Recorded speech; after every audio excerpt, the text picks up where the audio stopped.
Olá, boa noite a todos. É com grande alegria que estamos aqui nesta noite para a ministração da palavra do Senhor. Reconhecemos a graça de Deus em nossas vidas, o seu favor em cada um de nós, o ar que respiramos, o dia que o Senhor tem nos concedido e a alegria que temos de juntos nos reunirmos para o aprendizado de sua palavra.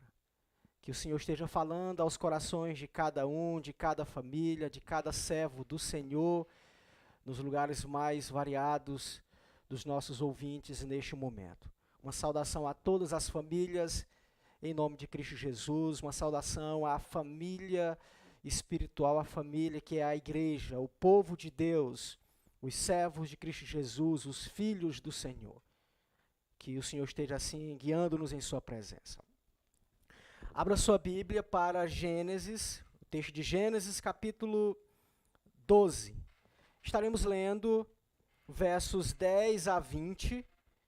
Estamos no segundo momento, segunda exposição aqui deste tema, o perfil bíblico das famílias amigas de Deus.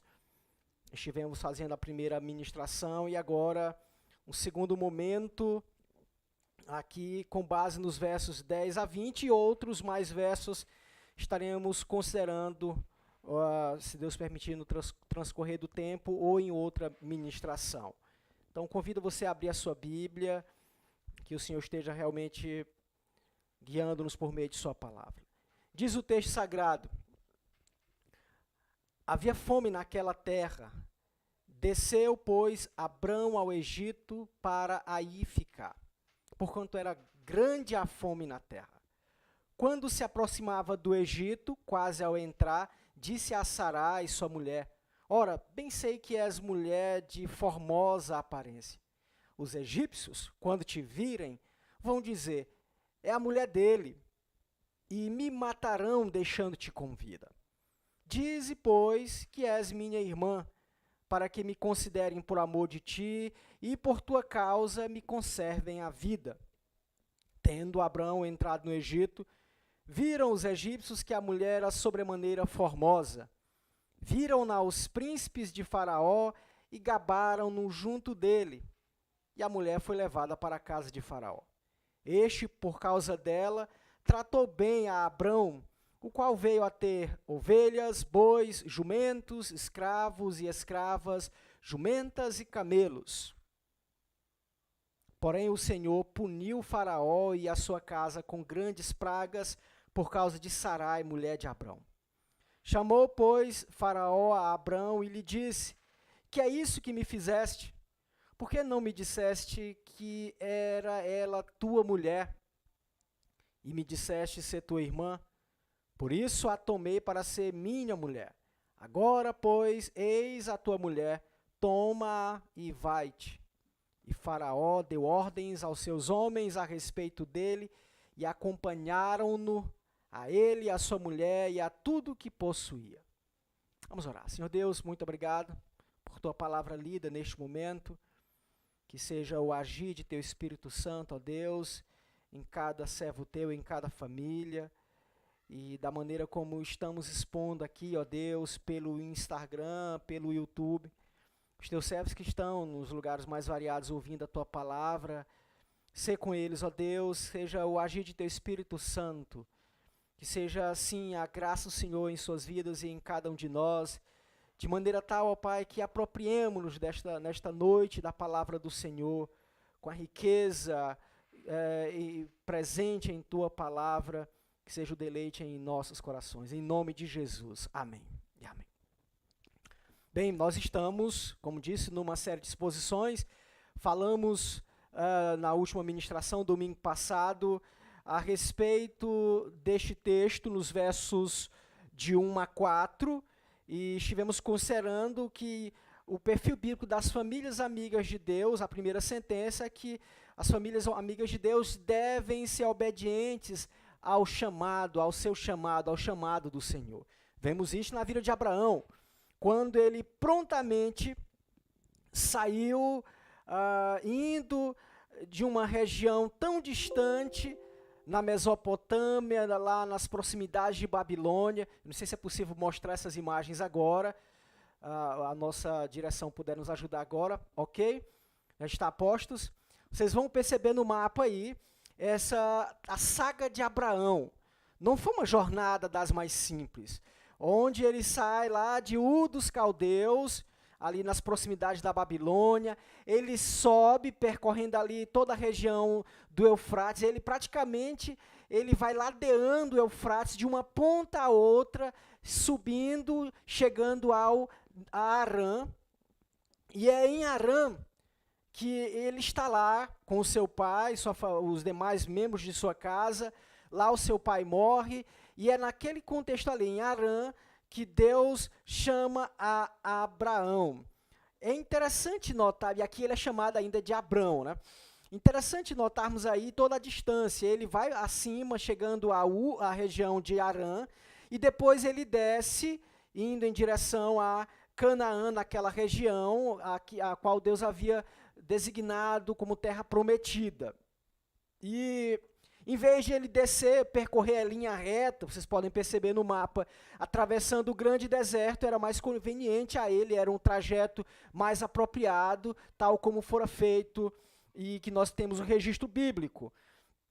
O que sabemos pela palavra de Deus é que Deus o havia chamado ainda quando ele estava em Ur dos Caldeus, ou pelo menos fica nas entrelinhas aí, o plano de Deus desde aquele momento. O capítulo 15 de Gênesis vai descrever exatamente isso, que Deus o tirou de Ur dos Caldeus. Capítulo 15, verso 7. Disse-lhe mais, eu sou o Senhor que te tirei de Ur dos Caldeus para dar-te por herança esta terra. Veja, quando ele saiu de Ur, Deus já havia entendido lá. O pai dele, quando saiu de Ur, indo a Canaã, mas aqui a promessa é notificada, o projeto de Deus é notificado a partir do capítulo 12. Estivemos mostrando isso aos irmãos na ministração anterior, e o fato de que Abraão partiu, versículo 4, ele partiu de onde o Senhor havia chamado, e no versículo 5 nós temos aí, partiram para a terra de Canaã e lá chegaram. Eles chegaram na terra de Canaã. O que se entende é que cerca de 2090 a.C., em 2090 a.C., Abraão, juntamente com os seus, chegaram em Canaã. E é uma terra vasta. O que podemos entender hoje, essa região de Canaã, ela compreende a região de Israel, Palestina, Cisjordânia, a região do Jordão ali, esses lugares que são mais afamados hoje, compreendem a terra prometida, o local que Deus havia escolhido para o povo de Israel, a famosa terra de Canaã, hoje habitada e reconhecida por alguns desses nomes aqui, desses países que a compreendem. Bem, o que temos, que estivemos considerando de aplicações, é da grandiosidade da vida de Abraão, do treino que Deus estava fazendo em sua vida, aperfeiçoando, fazendo com que ele verdadeiramente andasse na vontade de Deus, cumprisse a vontade do Senhor, e o que foi destacado em sua vida foi exatamente a sua obediência, embora cometendo faltas, como um homem cometeu seus erros, mas ele aprendeu sim, em sua jornada, a obediência, a viver uma vida de obediência ao Senhor. Uma família amiga de Deus, e essa ideia de família amiga de Deus, porque Abraão fora chamado de amigo de Deus, em Isaías, há esse registro, 41:8. Ele foi chamado de amigo de Deus. Então, pegando esse pano de fundo de ele, um amigo de Deus, e que estava, nesse momento, está numa construção para chegar a ter uma família, nós vemos aí, pegando princípios, compreendendo a trajetória de Abraão, de como realmente termos nossas famílias amigas de Deus, a exemplo do que foi Abraão, um amigo do Senhor. O Novo Testamento traz mais essa ideia de a amizade de Deus pela obediência. Jesus disse, vós sois meus amigos se fazeis o que vos mando. O que compreendemos que Abraão fora amigo de Deus exatamente por obedecer, por fazer o que Deus o havia designado. Bem, temos muito a aprender.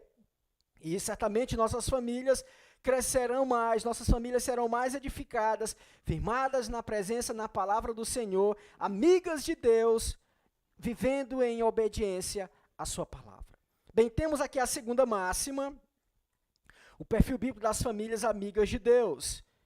As famílias amigas de Deus não devem negociar os princípios de Deus ou os seus princípios. Isso com base nos versos que temos aqui.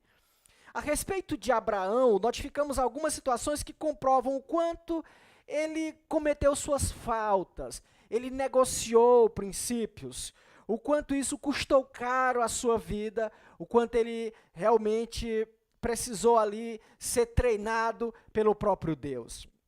O que podemos observar aqui nestes versos e que devem ser vistos como aplicações a nós, para que nós não negociemos os princípios de Deus, observando a vida de Abraão, não fugindo da direção que o Senhor quer para cada um de nós. No versículo 10, vemos aí Abraão fugindo, de alguma forma ele se afastando. É o que nós identificamos a partir do verso 10. Havia fome naquela terra, desceu, pois, Abrão ao Egito para aí ficar, porquanto era grande a fome na terra. Temos aí um momento novo na vida de Abraão. A ida de Abraão e sua esposa ao Egito. Vejam que eles deveriam ir sempre em direção a Canaã. Deveriam ficar naquela região, percorrer a terra, conhecer a terra que Deus o havia prometido. Abraão deveria manter o foco juntamente com a sua família, sua esposa e demais de sua casa. Deveriam manter o foco em sua missão. Mas vemos que a ida ao Egito não fazia parte desse percurso. Facilmente podemos identificar aqui, nesta mudança de percurso da vida de Abraão, que dadas as circunstâncias, e é importante salientarmos que não foi uma situação muito simples, fácil de se entender. Ele estava sempre indo ao Negueb, o texto vai dizer no versículo 9. Então, naquele momento, era uma circunstância de fato danosa, dolorosa, para ele, para toda a sua casa. O que o texto vai dizer é que havia fome em toda aquela terra, era uma fome grande. O que sabemos historicamente é que naquela região do Negueb, e na região de Canaã, propriamente dita, não fora a primeira vez que isso acontecera. 2 outros momentos são registrados nas vidas dos patriarcas de Israel. Não era uma cena incomum falar de fome na terra de Canaã, e naquele momento isso estava acontecendo. O texto diz que era grande a fome, de fato uma circunstância adversa, e que acabou levando Abraão a mudar completamente o seu percurso, descer ao Egito, um rumo completamente diferente. Isso nos faz lembrar de Jonas, quando, em vez de ir a Nínive, foi a Tarsis e teve que arcar com as consequências por essa fuga da direção do Senhor. Podemos já rapidamente aqui fazermos aplicações diante dessa realidade para as nossas famílias hoje. Quantos casais, filhos e até famílias inteiras estão longe da direção de Deus? Faz tempo que estão longe da vontade de Deus e sabem disso. Não quero ser juiz de nenhuma família aqui, de nenhum líder de família nesse momento, mas que cada um de nós possamos colocar-nos diante de Deus nesse momento. O que vemos é que quando há essa fuga, esse distanciamento do caminho de Deus, da direção de Deus, por mais que pensemos que estamos nos safando bem, estamos nos dando bem, vem a conta depois para pagarmos. E é o que vemos isso na vida de Abraão. Ele começou a ir em direção ao fracasso em sua jornada, em sua vida. E precisamos entender que o afastamento da direção de Deus, dos planos de Deus, podem levar-nos ao fracasso. Por mais estável que estejamos agora, por maior que seja o crescimento, seja no aspecto financeiro, na saúde, em outras questões que nos envolvam, o distanciamento da direção de Deus, a fuga dos planos do Senhor, podem provocar um fracasso inusitado. E depois você talvez vai chegar e pensar, nunca imaginei que poderia acontecer isso comigo, em minha vida, e agora estou vivendo dessa maneira. Não espere para ver. não esperemos para ver. A fuga da direção de Deus, ela é sinônimo de fracasso. Famílias amigas de Deus são famílias bem-sucedidas, porque obedecem e, treinadas por Deus, buscam cada vez mais sujeitarem-se à vontade do Senhor, apesar das circunstâncias adversas da vida. E nós vamos ver aqui em Abraão, que ele passa por um treinamento. Ele vai cometer suas faltas. E precisamos entender isso como instruções para as nossas vidas. Famílias amigas de Deus não devem negociar os princípios, os seus princípios. Temos mais aí, nos versos 11 a 19a, essa máxima de que não devem negociar os princípios de Deus, mentindo, sendo por isso inconsequentes de seus atos. Percebam o que foi que aconteceu com Abraão? Nos versos 11 em diante, nós temos aí, quando se aproximava do Egito, quase ao entrar, disse a Sarai, sua mulher: ora, bem sei que és mulher de formosa aparência. Os egípcios, quando te virem, vão dizer, é a mulher dele, e me matarão deixando-te com vida. Observem toda a trama aí. Dize, pois, és minha irmã, para que me considerem por amor de ti, e por tua causa me conservem a vida. E o texto continua falando, expondo aí toda a trama de Abraão. Abraão aqui, ele mentiu e levou sua esposa a mentir também. Se não bastasse seu comportamento já desordenado, ele envolveu sua esposa em uma trama, neste momento de sua vida. Eu sou cuidadoso para falar de Abraão, pelo grande referencial que é, chamado de o pai da fé, um homem que é exemplo de obediência, de servidão a Deus. Sim, nós temos que ter todo o recato ao nos referirmos ao nome Abraão. O que se diz dele que é um nome hoje lembrado, celebrado, respeitado, tanto pelos judeus, quanto pelos os lá da região da Arábia, os ismaelitas. Há um respeito ao nome de Abraão. Nós não estamos aqui com a ideia de desrespeitarmos o nome, a grandiosidade de seu nome, até porque Deus disse que o seu nome seria grande, seria notório, seria afamado entre todos os povos, como de fato é, até para a nossa geração hoje. Mas ele cometeu suas faltas, e vemos aqui, não podemos negar os fatos. Ele cometeu seus erros, o que faz com que também tenhamos uma proximidade com ele, uma identificação, porque nós também, servos do Senhor, cometemos nossos erros. Aqui não é para ficarmos no campo da passividade, da conveniência, mas que realmente atentemos para as instruções do Senhor às nossas vidas. Então vemos aí que ele comete essa falta, essa mentira envolvendo a sua esposa, envolvendo toda a sua casa. E o texto mostra para nós claramente que ele estava com medo. Ele diz aí, me conservem a vida. Abraão estava com medo de morrer. Abraão estava num momento difícil em sua vida. Percebemos no capítulo 20, versículo 2, quando Abraão e Sara estavam em Guerá, lá no convívio com o rei Abimeleque, que esta mentira fora repetida. Eles fizeram um acordo de que esta mentira aconteceria em todo lugar onde fossem. No capítulo 20, versículo 13.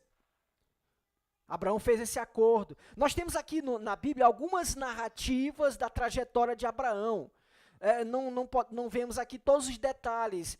Provavelmente, nas várias aldeias, lugares por onde andaram, cumpriu-se essa mentira quando ele se viu ali numa pressão, numa situação difícil e quis manter esse discurso juntamente com a sua esposa. Provavelmente durante algum tempo, entendemos que Abraão teve que ser tratado do estigma da mentira em sua casa. No capítulo 21 e 23, temos que isso se tornou tão forte que Abimeleque, quando se dirigiu a ele, disse assim: agora, pois, jura-me aqui por Deus que me não mentirás, nem a meu filho, nem a meu neto. E segue o texto. E aí no versículo 24 ele responde dizendo, juro. Eu sei que essa era uma forma também de trato, de palavras dadas, mas podemos perceber aqui a desconfiança de Abimeleque. Podemos perceber aqui, porque Abimeleque também já havia passado por essa situação da mentira feita por Abraão. Ele quase se apropriou da esposa de Abraão, de Sara, E depois de tudo resolvido por Deus, houve a interferência de Deus, Abimeleque se vê assim inseguro, e Abraão, ó, juro-me por Deus, você não vai mentir mais para mim. Ah, irmãos, quão perigoso é, quão danoso é carregar esse estigma da mentira. Alguém afamado como mentiroso, alguém que respira desconfiança por suas atitudes, por suas palavras, por seus tratos. E quando vemos isso no grande patriarca, certamente entendemos que foi um pecado que ele teve sim, que ser tratado em sua vida. Isso certamente se repetiu. Temos aqui pelo menos 2 relatos na vida de Abraão. Isso é importante ser considerado. A família amiga de Deus não deve fazer acordo com a mentira. Ah, por mais dolorosa que seja a verdade, falemos a verdade, vivamos a verdade. Seja esse o trato esposo e esposa, no trato com os filhos. A verdade é substancial, ela é necessária para o progresso da família. Este é um princípio que a família não deve negar para que ela se mantenha amiga de Deus, seja bem-sucedida. A mentira na vida do casal afeta todos os membros da casa. De alguma forma vai afetar. Ela impede o diálogo e a paz no lar, e ela é inibidora da verdade. Lamentavelmente, quantos não vivem esta realidade, meus irmãos? Ah, que se a mentira tem sido reinante em seu lar, em sua casa, é aquele assunto, é aquele tema que você deve tratar com a sua esposa, com o seu esposo, com os seus filhos, para a manutenção da ordem no lar, por mais doloroso que seja, eu te encorajo em nome de Jesus, fale a verdade. Entenda que a mentira é traiçoeira, ela é danosa para a família, por mais aparentemente que se mostre boa agora, que não vai causar nenhum dano para você agora, talvez você vá lembrar de outras mentiras, se conseguiu se safar, e aparentemente você está bem, não acredite nisso, isso não provém de Deus. É preciso realmente recorrer à palavra do Senhor, a viver a verdade instruída na palavra do Senhor. As consequências são danosas, são desastrosas.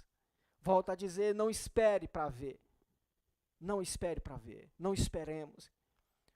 Recorramos à graça de Deus, ainda hoje, peça perdão à sua esposa, ao seu esposo, aos seus filhos, daquilo que você sabe que tem guardado, que não condiz com a verdade. Que Deus, Ele olha, você se coloca, quando vai orar, quando se coloca diante de Deus, vem logo essa lembrança, e até a oração é interrompida por causa disso. Em nome de Jesus, meu irmão, em nome de Jesus, recorramos ao Senhor e busquemos esta exposição diante dEle, e também em nome de nossa família.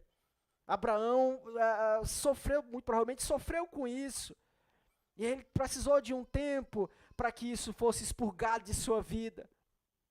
Oremos ao Senhor, peçamos a Ele a sabedoria e graça, para que vençamos tamanho mal em nossa realidade familiar. Famílias amigas de Deus, temos mais, por não negociarem princípios, elas não devem negociar os princípios de Deus para não passarem vergonha. Gênesis 12, 19b e 20. Acompanhem comigo o texto.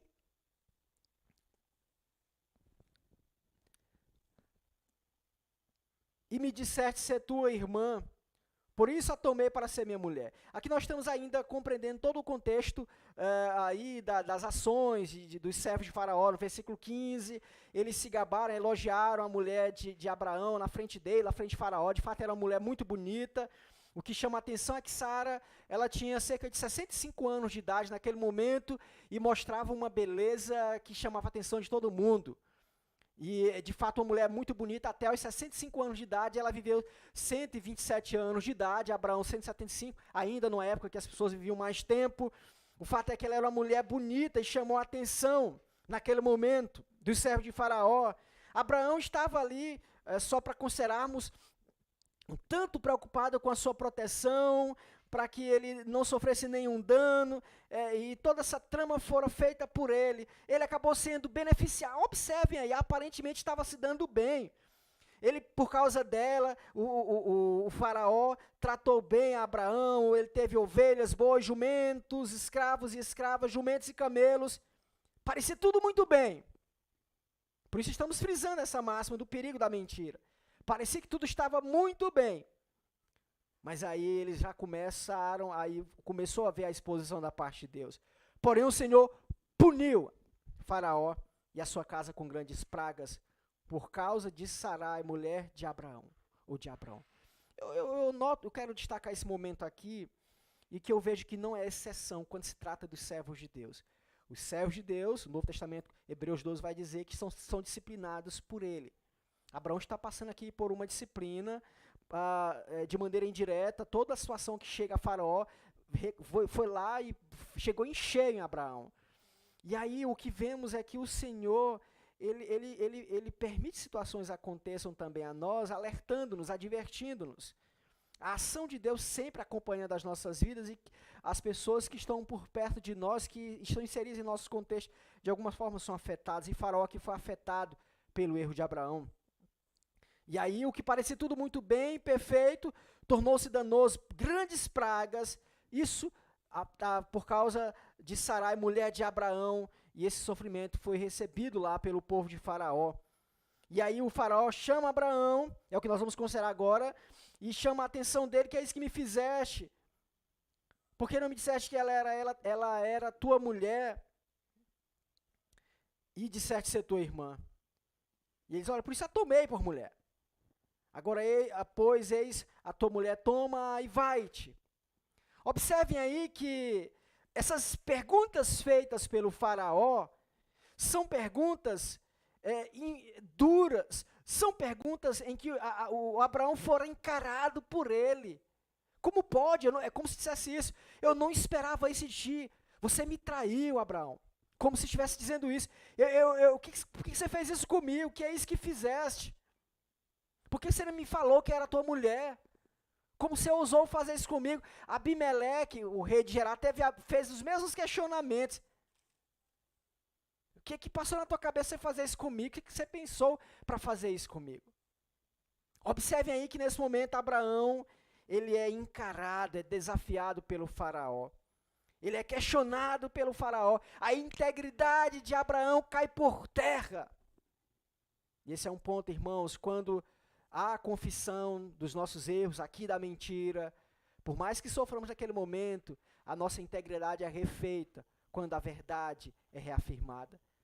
Abraão, porque continuou excluso, reservado, a sua integridade, a sua honra foi exposta naquele momento. E pensem, anotem aí, muito provavelmente outros mais da corte egípcia estavam lá assistindo aquela cena, e provavelmente outros mais servos de Abraão lá de sua herdade estavam lá. Abraão então passou vergonha. Quando nós negociamos princípios de Deus, nós estamos expostos a passarmos vergonha. Vejam que Abraão foi expulso. No versículo 20, Faraó deu ordens aos seus homens a respeito dele, e o acompanharam-no a ele, a sua mulher e a tudo que possuía. Esta é a forma traduzida aqui. O Faraó deu provisões lá para ele. Há uma tradução que dá esse entendimento. O fato é que Faraó quer que Abraão saia do meio dele. A mesma coisa fez Abimeleque. Abraão foi expulso pelo rei egípcio. Ele teve que sair às pressas, envergonhado. Percebemos isso nestas linhas aqui, por causa do que havia feito. E podemos aprender com isso que um só membro da família pode envergonhar toda a família. Seja o pai, seja a mãe ou um filho. Expõe o nome da família. No contexto, Abraão e Sara são coniventes e por isso foram envergonhados diante de todo o Egito. Esta mentira afetou a casa de Abraão, esposa e servos. Foi um momento no fundo do poço vivido por Abraão. Vejam que eles foram para o Egito escapar da fome e agora são expulsos sem que tenham direito de resposta ali, de se resolverem. Observem que Faraó não aparece aqui o discurso de Abraão tentando se resolver, se justificar. Ele teve que sair às pressas do Egito. Momento no fundo do poço, vergonhoso na vida do patriarca Abraão. Imaginam aqui quão desorientado ele tenha ficado. E podemos observar dentro desse contexto aqui, é que ele não saiu do Egito porque a fome no Negueb havia acabado. Observem isso. tudo ou que tudo havia voltado ao normal, porque entendeu que já era hora de sair do Egito, pois as condições lá já estavam favoráveis. Nós não vemos isso aqui no texto, como se Abraão agora tudo voltou ao normal lá no Negueb, tudo está muito bem, eu vou voltar, muito obrigado Faraó pela acolhida, eu vou sair. Não, nós não vemos isso aqui no texto. Ele é obrigado a recuar do passo que havia dado. Deixou-se um rastro ruim, um rastro vergonhoso nesse momento de sua vida, e precisou ser recuperado certamente pelo Senhor. Irmãos, não podemos ignorar estas máximas apresentadas aqui, e eu chamo a atenção para essa ideia de recuar o passo. Quantas vezes precisamos recuar de um passo que já demos? Quantas vezes foi aquela viagem planejada e sabemos que aquela viagem não era boa, podia ser ruim, um negócio feito, estava tudo já acordado, e de repente, orando, você entendeu a direção de Deus e teve que recuar. De um plano, de repente um plano pecaminoso, um plano rebelde, um plano que começou a ser provocado no coração, instigado, alimentado, seja da infidelidade conjugal, esposa e esposa, sejam quaisquer outras áreas da vida. É preciso recuar desse passo que já se mostra ali feito ou que tem todas as caras. Qual seja o estágio, se já foi dado o passo da mentira, é voltar e recuar em nome da verdade. Se foi dado um passo de uma ação indevida, vergonhosa no trato com a esposa, com o esposo, com os filhos, a petição do perdão, esse é o recuo do passo. Para que não sejamos vergonhados, nem diante de Deus, nem diante dos homens. Abraão precisou recuar. Abraão precisou sair, voltar ao rumo de sua trajetória, de sua jornada na região de Canaã. Nós vemos isso em Gênesis 12, de 11 a 13, toda essa trama já narrada aqui, de ele ficou com medo e queria que fosse tratado bem, e temos sim a observar que Deus havia prometido a Abraão, e juntando a ele Sara, que eles seriam pai de uma grande nação, ou seriam pais de uma grande nação, especialmente a promessa aqui a Abraão. O entendimento nas entrelinhas era, já que Deus prometeu, ele vai cumprir. Deus tem prometido, ele vai cumprir. Eles teriam que continuar vivos. Eu sei, meus irmãos, que muitas vezes passamos situações agonizantes, dolorosas na vida, e que a nossa visão do sagrado, das promessas de Deus, dos planos do Senhor, a nossa visão fica embaçada. E coisas bem simples que poderiam ser reconstruídas em nossa mente pelo Espírito, porque já também silenciamos o Espírito em nós, acabam não vindo, não sendo compreendidas em nós. Das promessas que são claras do Senhor, do cumprimento de nossa jornada, em obediência à palavra do Senhor. Abraão aqui tomou uma decisão errada, e por medo, em vez de confiar, de firmar sua fé no Senhor. Podemos observar isso como um lapso em sua vida, e que certamente Deus o estava ali exercitando, treinando. Há uma negociação de princípios aqui, e tudo por causa do medo. A bem da verdade, lamentavelmente, muitas vezes nós fazemos coisas baseadas no medo e não na confiança. Não na confiança nas promessas de Deus, do que Ele preparou para nós. Quantas vezes nós nos mostramos inseguros, com medo das respostas de Deus, de se elas vão chegar ou não a nós, do tempo de Deus, ficamos impacientes, não esperançosos como deveríamos? Certamente precisamos exercitar isso em nossas vidas. Pensando em aplicações mais voltadas para o contexto do casamento, da vida a dois, comenta-se de muitos casais que já decidiram o divórcio, porque não acreditaram que Deus iria ser capaz de sustentá-los, de mantê-los. Ou porque simplesmente se entregaram àquilo que o mundo tem ofertado tão abertamente, tão sedutoramente, e que por isso não foram fiéis aos laços matrimoniais. Ou se divorciaram porque não acreditaram que Deus lhes daria filhos, ficaram com medo, inseguros, ou do próprio sustento de Deus. Disse também de casais que decidem não ter filhos, porque ficam com medo, inseguros de que Deus vai sustentá-los, vai dar o alimento necessário à família, e por isso privam-se de filhos.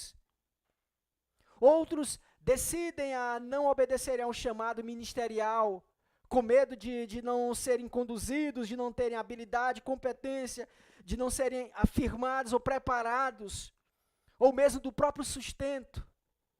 Meus irmãos, para mim nesse momento e para cada família, o Deus que chama, Ele prepara, Ele dá condições, Ele sustenta. É honroso que o teu casamento, a tua vida seja mantida nos caminhos do Senhor, que os teus filhos continuem servindo ao Senhor, ou sejam levados aos pés de Cristo Jesus.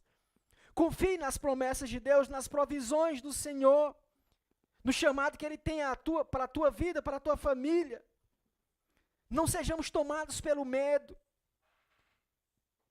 E por causa disso, tomando decisões precipitadas e irrefletidas, tendo que arcar com as consequências, e estas que se mostram tão danosas.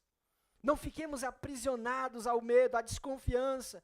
Em vez disso, exerçamos a fé que o Senhor concedeu-nos em Cristo Jesus, zelando pelo nosso casamento, zelando pelos nossos filhos, confiando nas provisões de Deus, o seu sustento, a saúde, e que mesmo que sejamos acometidos por enfermidades, até mesmo que se tivermos que cessarmos a nossa estada, a nossa vida aqui, entendamos os planos de Deus sobrenaturais, excelentes, e que o que mais importa é que estejamos em sua presença, diante dele, firmados em sua palavra.